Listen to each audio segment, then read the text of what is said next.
Salut les speedduelistes, c'est Edox, j'espère que vous allez bien.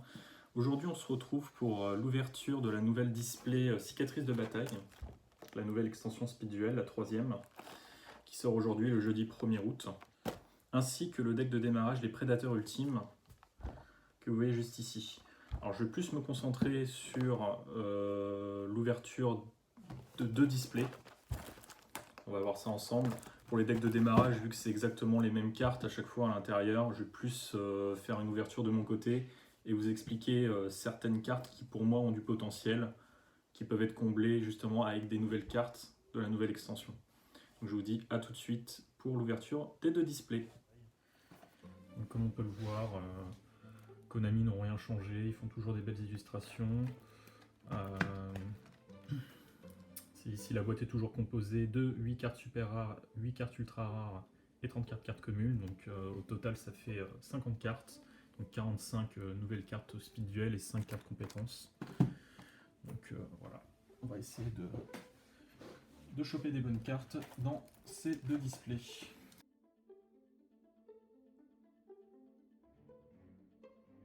Donc c'est parti. Premier booster.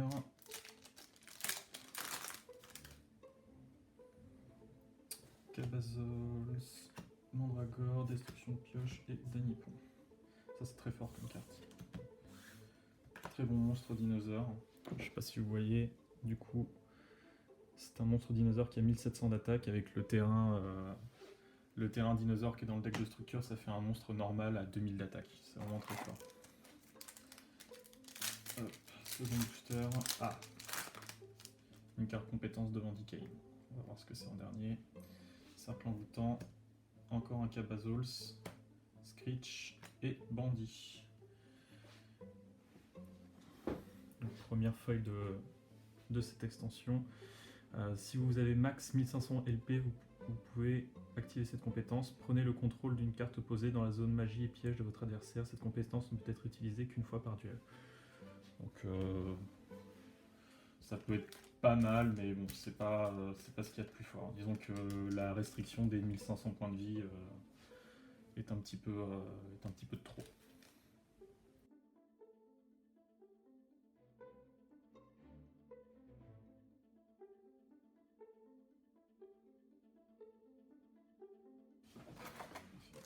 On enchaîne avec le premier booster.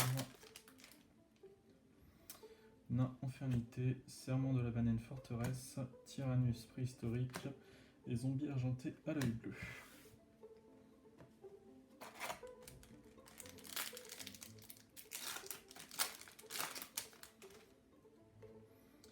Graal H gravitationnel, garde barrière, cercle envoûtant, c'est pas trop mal, ça permet de stall un petit peu. Et Danipon.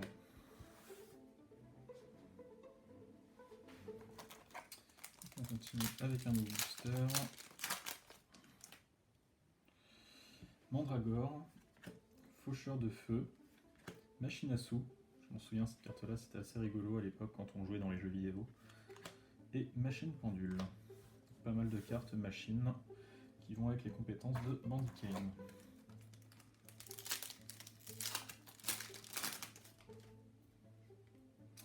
Tyrannus préhistorique, Screech, armure d'insectes avec canon laser et Bokoichi, le wagon de terreur.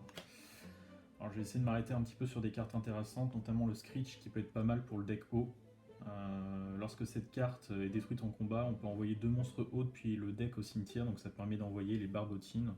Si on joue une version justement avec les barbotines qui permet de faire renaître les monstres serpents de mer à haut niveau dans le cimetière. Donc c'est une carte intéressante, c'est un support intéressant. En plus il a 1500 d'attaque, donc avec le terrain humide ça lui passe à 1700, je trouve pas ça dégueu.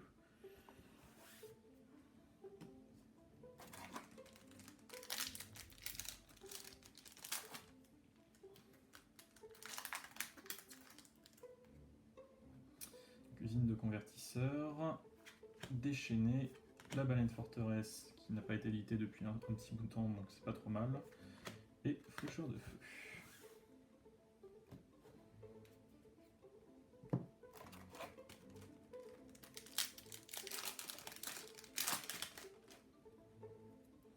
Danipon, grosse colère, Monte impératrice. Ah, et seigneur vampire.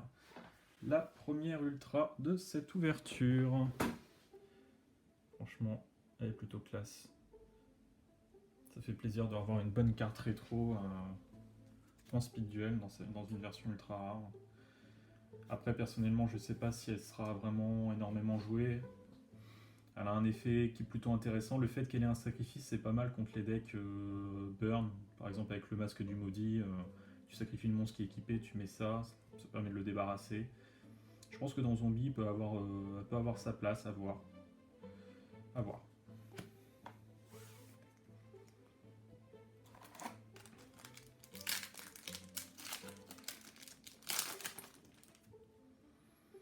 Destruction et pioche. Bokoichi, le wagon de terreur. Zombie argenté à l'œil bleu. Et enchanteur écarlate. En super rare. Je m'en souviens, cette carte-là, je l'avais eue en secrète à l'époque, c'était il y a très longtemps. Après, bon, elle a un effet moyen, ça permet de jouer avec les compteurs. Dans le speed duel, je trouve ça un petit peu moyen, un petit peu fun, mais bon, pourquoi pas essayer de faire une version qui peut essayer de faire quelque chose. En soi, ça peut apporter quand même quelque chose en plus dans le jeu. Plutôt cool.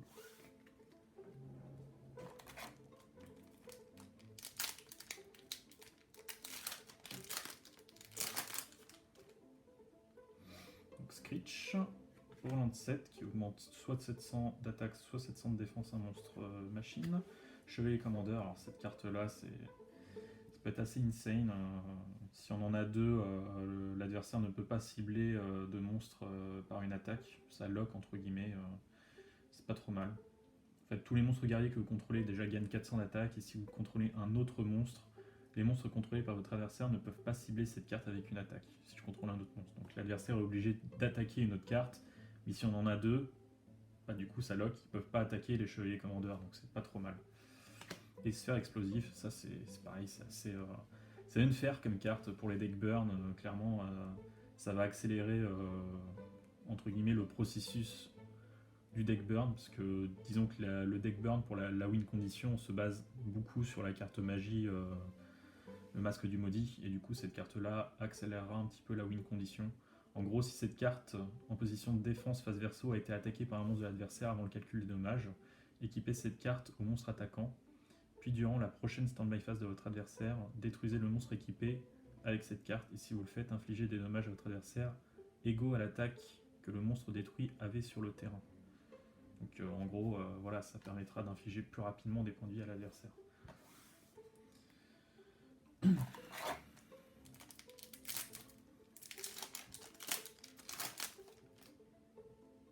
Cuisine de convertisseur, zombie argenté à l'œil bleu, menthe impératrice et cercle envoûtant.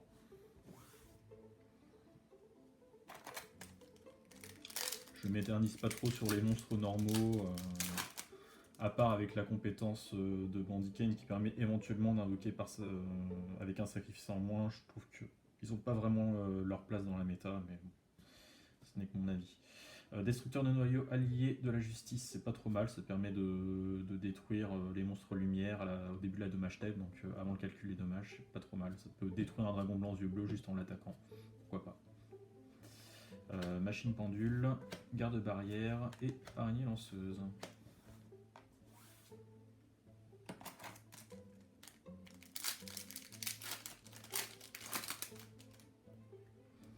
Orbe de sécurité, c'est une piège qui est plutôt qui a du potentiel. Je dirais peut-être pas que ça sera beaucoup joué, mais elle permet de changer la position de combat du monstre attaquant, donc le passer en défense tout simplement. Et si cette carte posée sur le terrain a été détruite par un effet de magie ou piège de l'adversaire, je détruis un monstre sur le terrain. Donc ça fait un petit peu comme le Will Tornado, où quand elle est détruite face cachée, on détruit une carte face recto sur le terrain. Bon là c'est obligatoirement un monstre, mais je trouve qu'elle a du potentiel, c'est une carte défensive, donc à voir.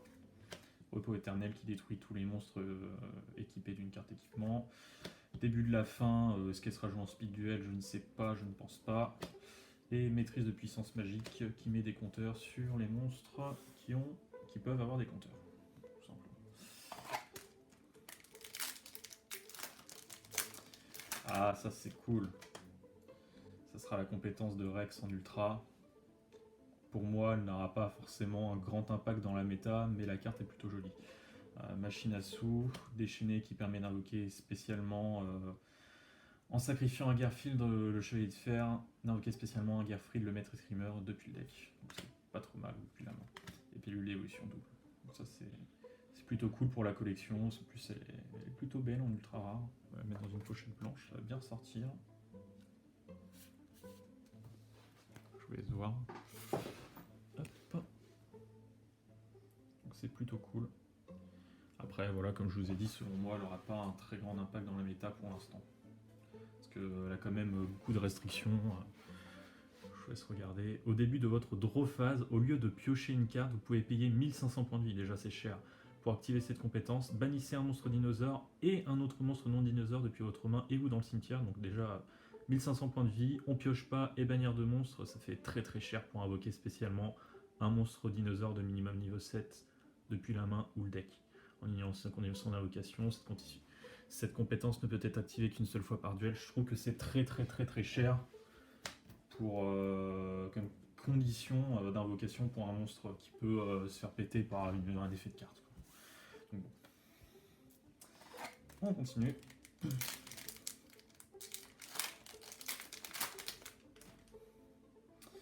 Grosse colère, ordre de sécurité, chevalier commandeur et tyrannus préhistorique.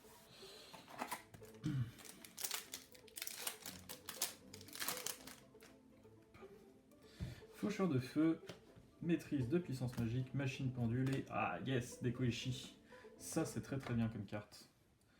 Très très bonne carte. Hop.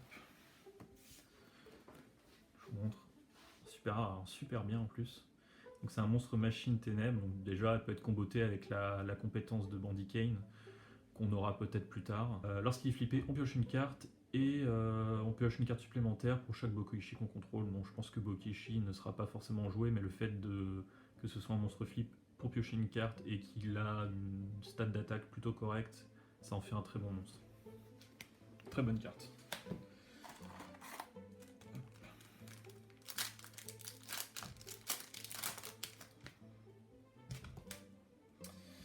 Donc, destructeur de noyaux allié justice, garde barrière, ordre de sécurité et Mante l'impératrice.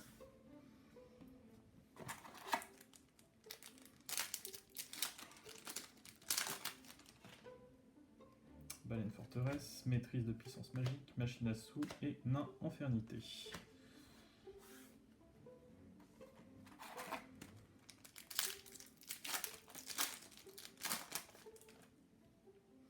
Chevalier commandeur, mandragore, tyrannus préhistorique et déchaîné.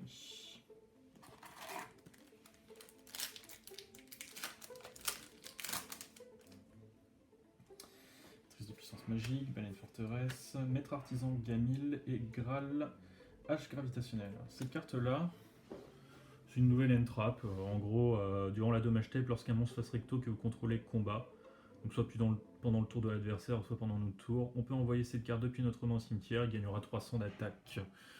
C'est moyen, mais à voir s'il y a des monoformats, ça peut peut-être faire la différence. Mais bon, en speed duel, monoformat, clairement, j'y crois pas trop.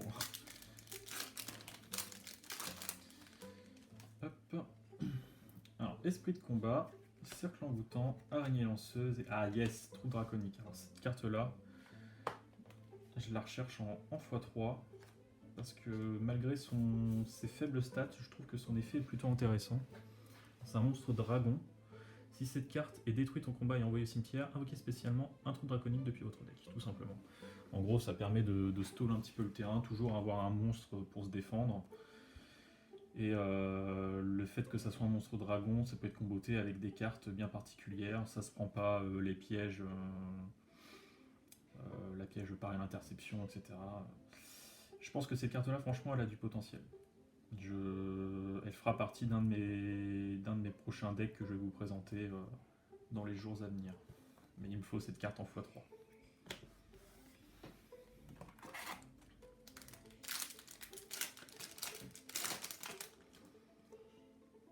Armure d'insecte avec canon laser, ça augmente de 700 d'attaque un monstre insecte, donc c'est pas trop mal pour ceux qui veulent jouer insecte. Ça C'est vraiment un gain de puissance assez intéressant. Serment de la baleine forteresse, un nouveau Cabazols et destructeur de noyaux alliés de justice.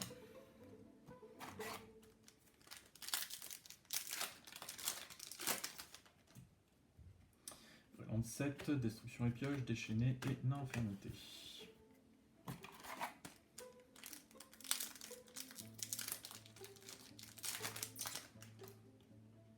Baleine forteresse, serment de la baleine, combo, grosse colère et zombie argenté à l'œil bleu.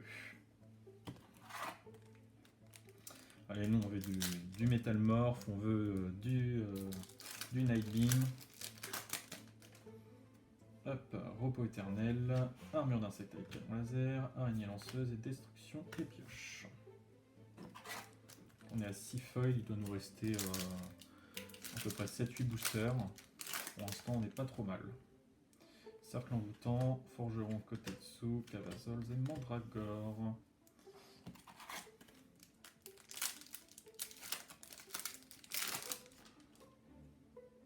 Screech, sphère explosif, Cavasols et... Ah, Garfried, la maîtrise Screamer. En vrai, le deck Garfried est plus un deck fun que compétitif. Mais le fait d'avoir la carte du visuel de l'extension, je trouve ça cool pour la collection. Je m'acharnerai pas à essayer de la choper en plusieurs fois, mais bon, pourquoi pas essayer de faire un deck fun là-dessus. Franchement, on plutôt soigner les ultras, bien découpés en plus, j'ai plutôt de la chance. Cool, franchement cool.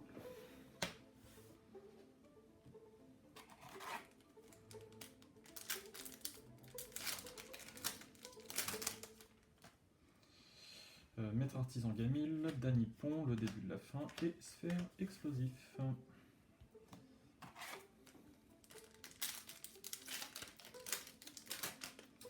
La compétence de bronze, très très bien.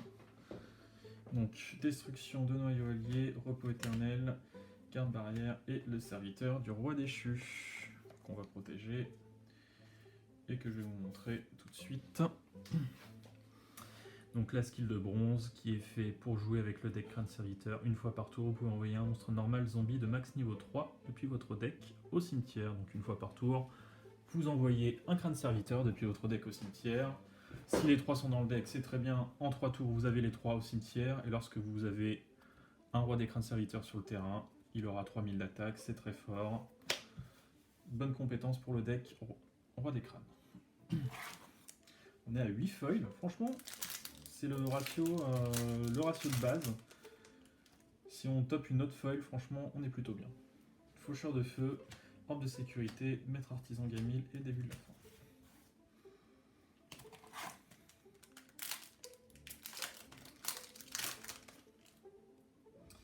Le forgeron côté dessus, le Graal, le Bokuichi et la rituelle de Banen.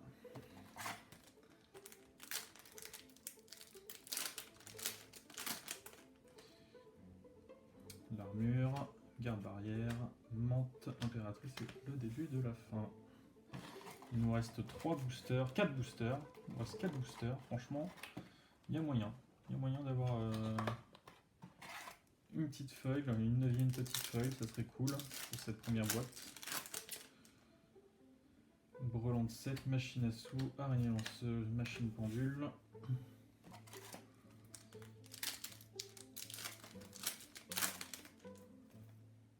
Le forgeron, orbe de sécurité, Mandragore. Ah, mais c'est excellent! C'est excellent!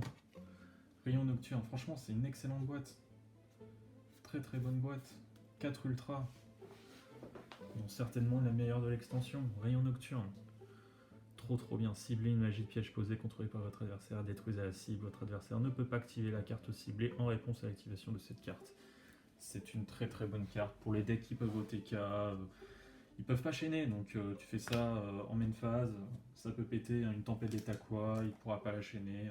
Seul truc qu'il peut faire, c'est, imaginons, il y a 2 cartes posées, on fait rayon nocturne sur celle-là, il peut chaîner celle-ci, et pour essayer d'activer la carte qu'il ne peut pas chaîner à rayon nocturne, c'est d'essayer de chaîner sur la carte qu'il vient d'activer, donc ça lui fait perdre 2 cartes en une carte, ou dans tous les cas, la carte qu'il a posée en ciblant, c'est vraiment...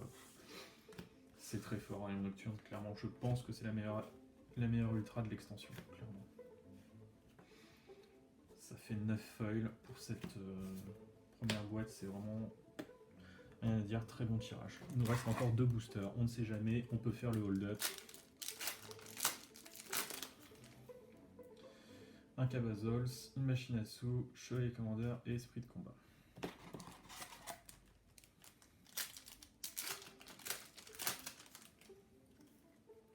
Tyrannus, Dynapon, maîtrise de puissance et usine de convertisseur. 9 foils pour cette première boîte. On refait le tour rapidement pour cette première boîte. Gerfried, le maître escrimeur, donc c'est la carte en présentation de la display. Seigneur Vampire, ça fait vraiment plaisir qu'il la réédite en ultra. Le rayon nocturne, donc certainement la meilleure ultra de cette extension. Et la pilule, la double pilule d'évolution, enfin pilule d'évolution double. En super, nous avons la troupe draconique. Je la recherche en x3 pour un deck que j'aimerais me construire. Le Dekoichi qui est très très bien, très bonne carte. Bandit, compétence de Bandit Kane, qui a voilà, un petit potentiel, mais ça ne changera pas une game par rapport à d'autres compétences beaucoup plus fortes. L'Enchanteur écarlate pour les decks counter, et la compétence de Bonze pour le deck Crâne Serviteur. Donc on est parti pour l'ouverture de la seconde display, cicatrice de bataille.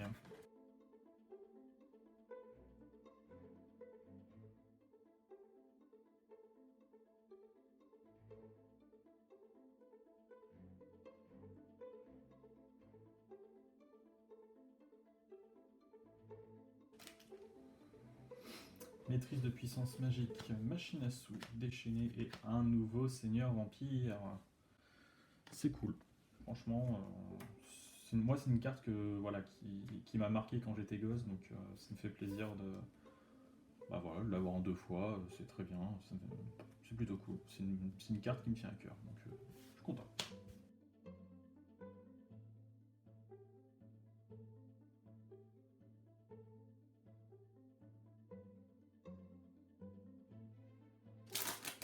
Une deuxième fois la compétence de Rex. Elle ira à l'échange. Un Screech, un talent et une deuxième pilule d'évolution. Bon, j'espère que j'aurai pas toutes les mêmes foils en double, ça serait dommage. À part ceux que j'aimerais bien avoir en 3 fois forcément, mais une compétence ça suffit. On continue. Une compétence de Bandit Kane, donc 2 foils à la suite. J'espère que ça sera la compétence en ultra qui est vraiment très bien, c'est une carte terrain, on voit ça tout de suite. Donc le Tyrannus, préhistorique, faucheur de feu, maîtrise de puissance magique et armure par magie. Donc c'était la compétence qu'on n'a pas eu tout à l'heure, donc c'est cool. Cette compétence là on pourra l'avoir dans sa version ultra rare si on fait la lunch célébration du booster cicatrice de bataille. Donc c'est un événement scellé que vous pouvez certainement faire dans un de vos décès. C'est cool de l'avoir. Je peux même vous montrer avant d'ouvrir le prochain booster l'effet. Alors, cette carte compétence, on l'active durant la main phase. Donc, tous les monstres machines que vous contrôlez ne sont pas affectés par les effets de magie de votre adversaire. Donc lorsque vous l'activez, tous les monstres machines ne seront pas affectés par les effets de magie de l'adversaire. Vous pouvez invoquer normalement les monstres normaux machines avec un sacrifice en moins. En gros, les monstres niveau 5 et plus, machine normale, vous pouvez les invoquer normalement sans faire de sacrifice. Et les monstres niveau 7 et 8, machines normaux, vous pouvez les invoquer en faisant un sacrifice. Si un monstre non machine est dans votre cimetière, retournez cette compétence. Et cette compétence ne peut être utilisée qu'une fois par duel. Donc en gros, voilà, vous pouvez l'utiliser qu'une seule fois par duel, uniquement pendant un tour, histoire de pouvoir être bien et être pas gêné par les effets des magies. Et pouvoir bien entendu invoquer votre monstre machine sans faire de sacrifice.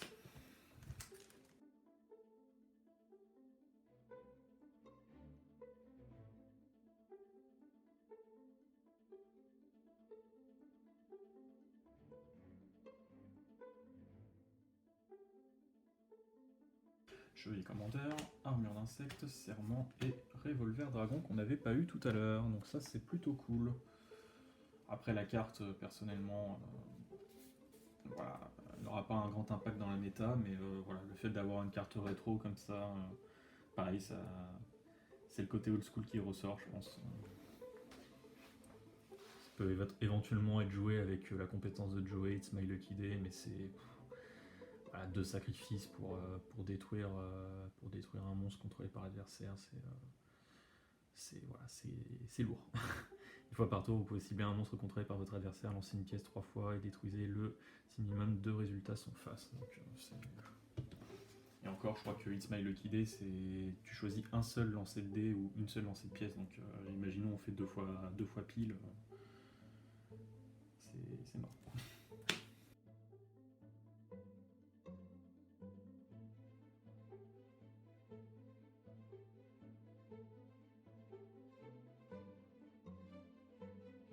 Serment de la baleine forteresse, zombie argenté, œil bleu, repos éternel et Tekoichi. Le deuxième, ça c'est très très bien. C'est très très très très bien. C'est une des meilleures super rares de l'extension, clairement. Si on joue contrôle, qu'on arrive à protéger son Dekoichi ou même avec le terrain, je trouve ça vraiment fort, quoi. Vous posez au tour 1, vous avez le terrain, l'adversaire attaque, vous piochez une carte, il est toujours sur le terrain. Vous pouvez après l'utiliser pour faire un sacrifice ou même voilà, le fait de draw 1 par son effet flip, voilà, ça donne un petit carte advantage en plus, c'est pas négligeable. Très bonne carte.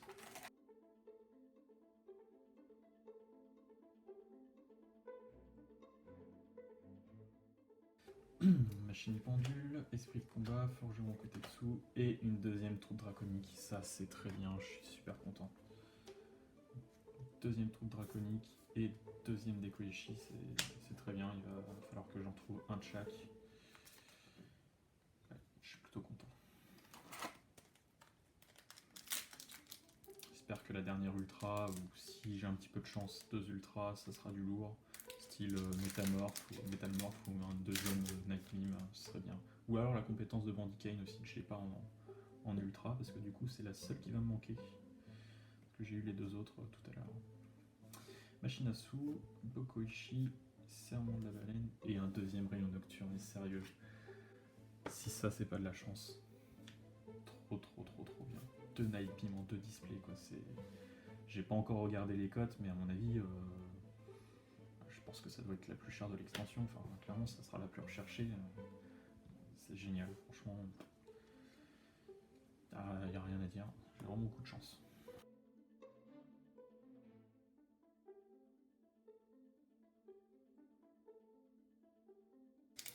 Je croise les doigts pour un métamorphe ou la compétence de Kane qu'on n'a pas. Destruction des pioches, Danipon, maîtrise de puissance et masque des ténèbres. Un masque des ténèbres, c'est vrai que j'avais oublié cette carte. Qui complète la magicienne de la foi. Du coup, nous avons nos 4 ultras. Donc, logiquement, il ne devrait pas y avoir d'autres ultras. Et c'est déjà très bien. Le double rayon nocturne, clairement, je suis vraiment refait.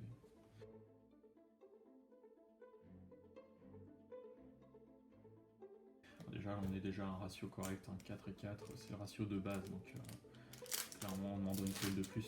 Oh! Vous voyez ce que je vois? Franchement, si c'est la compétence de Kane en ultra, totalement refait. Après, il y a des chances que ça soit la compétence bandit. Ça m'étonnerait que ce soit 2 fois de suite armure par magie, mais on va croiser les doigts.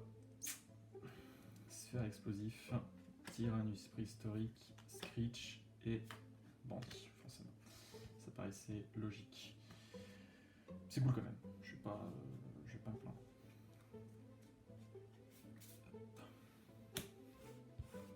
Donc petit récapitulatif des feuilles de cette extension, de cette boîte.